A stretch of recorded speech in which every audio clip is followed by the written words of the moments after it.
watu waliobaki wajinga duniani ni Waafrika na Waarabu. Samanini sana ndugu zangu Afrika kutumia lugha hii. Yaani tuliobaki duniani wajinga ni Waafrika na Waarabu. Kwa nchi. Hapo ndipo naposema kwa nini uchukue nchi ya wenyewe? Ina maana si Afrika ni ng'ombe wa namna hiyo? Yaani tuswagwe tu twende anavyotaka Marekani? Haiwezekani. Yes, ni wakati mwingine tena karibu sana mtazamaji. Tupo na Sheikh Mwaipopo.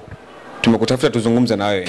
Nadhani umefanya promotion ya mafuta yako ambayo yako vizuri, inatibu watu mbalimbali. Sasa nataka tuzungumze na ile ambalo lina trend sana katika mitandao ya kijamii kuhusiana na rais wa Burkina Faso. Bana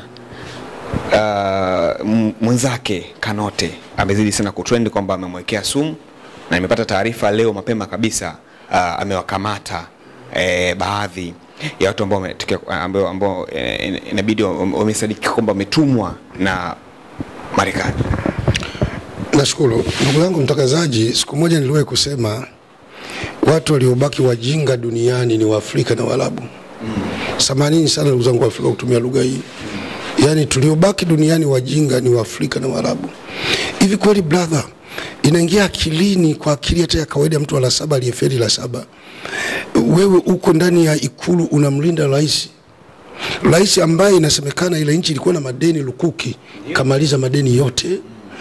Ile nchi ametengenezea mifumo mizuri ya kujenga uchumi. Mashambani kule amewapa watu matrekta bila kodi.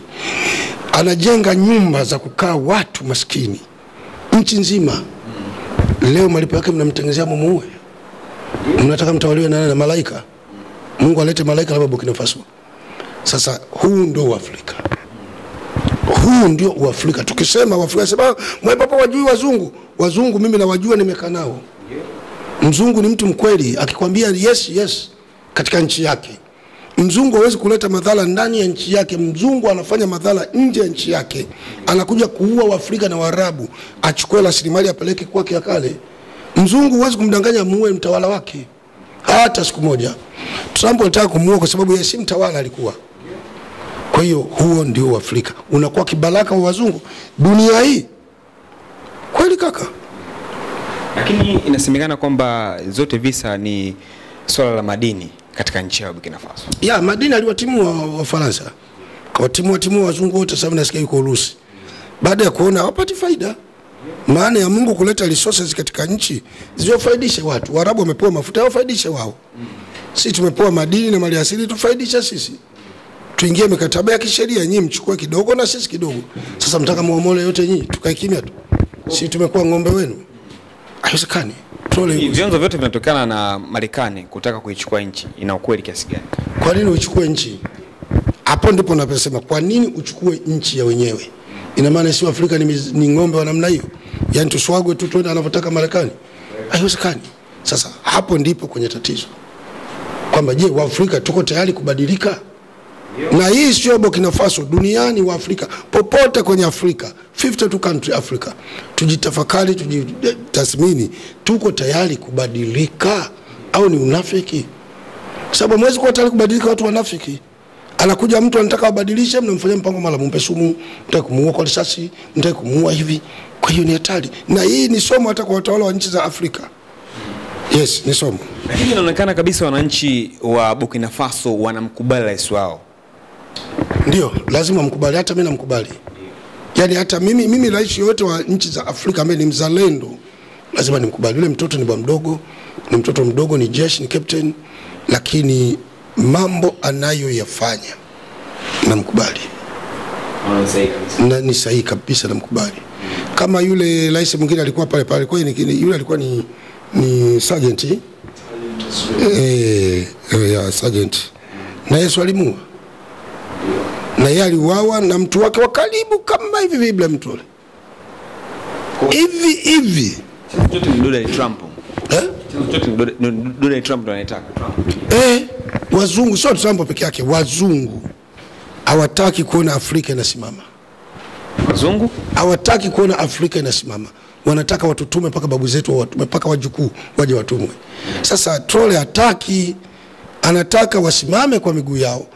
Rasilimali wanazo za kufanya wasimame. Hilo ndio tatizo. Cheo zani hii inatokana kwa nini? Kwa sababu Traore anaonekana ya kwamba ukiangalia katika nchi za Kiafrika inaonekana kama anajipambania mwenyewe. Baadhi ya viongozi kama wamemwacha endelee nao mwenyewe. Nadhani hii inatokana kwa nini? Wamemwacha kwa sababu ya ukibalaka na unafiki. Huu ni ukweli, sio wa kuficha. Ni kama vile walivyomtosa Gaddafi na ndivyo walivyomtosa ukijana. Wanajua tukiwa naye bwana mkubwa kule juu atatuona tuko naye, tutaonekana watu wamoja. Akimalizwa kushughulikiwa yeye na mimi nakuja kushughulikiwa. Kwa sisi tutaishi maisha tu ya ukibalaka.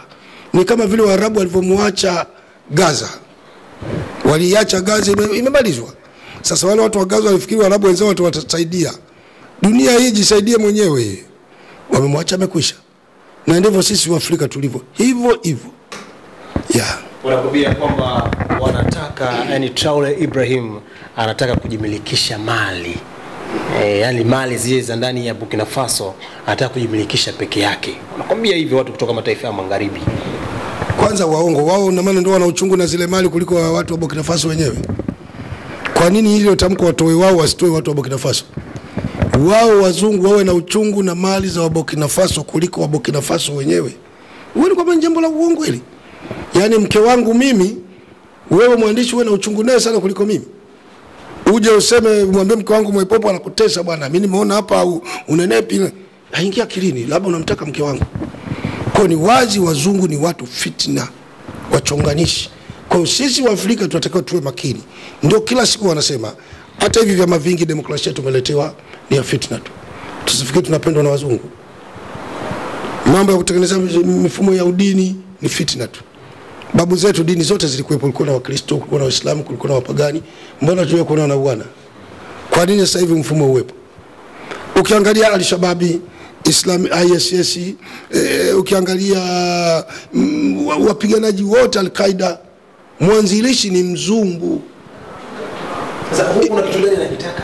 Mzungu anataka atawale dunia yote, yani Waarabu na Waafrika wote wawe chini ya wazungu. Sisi tuwe vibaraka wa kutumwa na kuswagwa kama ng'ombe.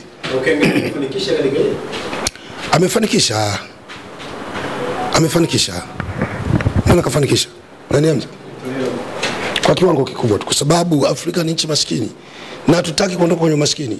Unaweza kukuta mtu anakuambia nimesoma, mimi ni profesa, ana mradi wa baa. Profesa ananua bodaboda, anaajiri watu bodaboda. Profesa huyo. Sasa bado unajiuliza, mradi wa baa, daradara, bodaboda ni mradi wa watu waliofeli form 4. Unakuja kuchukua profesa? Mimi nifikiri profesa utatuletea miradi mikubwa tu enjoy, tujue hii ndio faida wasomi. Profesa kuja kupiga hesabu za bodaboda. Sasa hawa ndio wasomi wetu namna hii. Sasa huyu kimweka ofisini ataacha kuiba. Unamkuta mtu kaacha profesa, kaacha udaktari, anakuwa daktari bingwa, anaenda kugombea ubunge. Alafu anawaambia vijana kule, vijana nchi mjiajiri, vijana msiwe na wasiwasi, jiajirini tu. Sasa wewe ndio profesa umeshindwa kujiajiri, unakuja kwenye siasa. Sisi na sisi tusije huku tumeona kuna tonge. Sisungumzi mambo ya siasa kwamba wana siasa. Huu ndio Uafrika. Ukiangalia uongozi wa Traore Mwaipopo unaofananisha na rais gani ambaye kupita katika Afrika hii? Ibrahim Traore namfananisha na Gaddafi, namfananisha na jembe letu la Tanzania John Pombe Magufuli. Ibrahim Traore sijui nimfananisha na nani mwingine tena katika Afrika, ni wachache. Hao wote na mimi pia nao walifanya figisu na wazungu.